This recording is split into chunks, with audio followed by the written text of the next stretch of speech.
Is it a sin to not go to church? I've always been hesitant to give a blanket yes or no, but because of some things that have happened recently, I'm just going to give a blanket statement and then I'll explain myself afterwards. Is it a sin to not go to church? Yes. Yes, it is. Of course it is. James 4:17 says, therefore, to him who knows to do good and does not do it, to him it is sin. And of course, Hebrews 10:25 tells believers to not forsake the assembly. So Hebrews 10:25 gives a clear command to not forsake or neglect the assembly, which is the church. So to forsake or to neglect the church, to not go to church, is to defy a command in the New Testament. Again, Hebrews 10:25. So to say that Christians are supposed to go to church is probably the most basic statement I could ever make. Now, on the other hand, and why I've been reluctant to just come right out and say, yes, it's a sin not to go to church, is because obviously there are some exceptions. People get sick. Someone might be away on vacation, which if you go away on vacation, you should probably, if you're able, find a church to attend while you're away. Sunday is the Lord's day. It's not my day. It's not your day. It is the Lord's day. That means it belongs to Him. So if your boss asks you to work on Sunday, you say, well, I'm sorry, Jesus already settled this. This is His day. You say, well, I might get fired. I might get in trouble. Don't we have faith in God that He will provide? Now, also, someone might not be able to attend church because they're providentially hindered.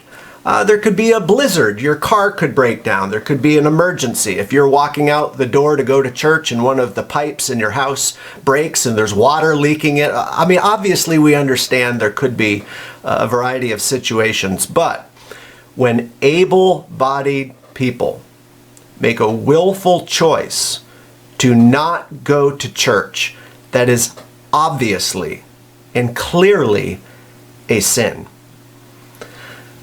The day and age we live in, people talk about, well, all you need is a personal relationship with the Lord. And people have heard that repeated a million times over the past generation or two, and people have the concept in their mind that, well, all I need is I can just stay home and worship God, one-on-one on the couch or something like that. No. The concept of a day set apart unto God is so basic. This is part of the Ten Commandments, after all. Jesus, what is it? The fourth commandment, to keep the Sabbath day holy. Jesus went into the synagogue on the Sabbath. In the New Testament, for 2,000 years, Christians have assembled on the first day of the week. Whether you call it the Christian Sabbath or the Lord's Day, it's still been the pattern of Christians for 2,000 years. What provoked this, I talked to a woman recently who hasn't been in church in years, and she said that, she made this comment to me that she was brought up Catholic, and when she was young in the Catholic Church, they preached that it is a sin to not go to church.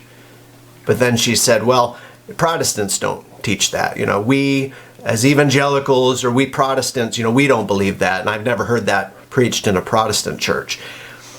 And the Catholics were right. The Catholics were right. And that is preached in Protestant and evangelical churches, although maybe you've never heard it. But again, pastors are reluctant to come right out and say it is a sin not to go to church because, again, people can be sick, they can be away on vacation, they could be providentially hindered. There's reasons why a person might not be able to be there on Sunday morning. There's elderly people who are bedridden, who are not able to go. We understand all that.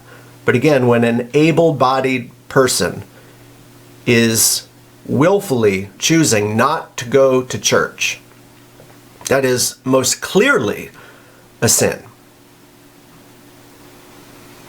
Again, James 4:17 says, therefore, to him who knows to do good and does not do it, to him it is sin. And every believer who has the Holy Spirit within them, deep down they know they should be in church on Sunday.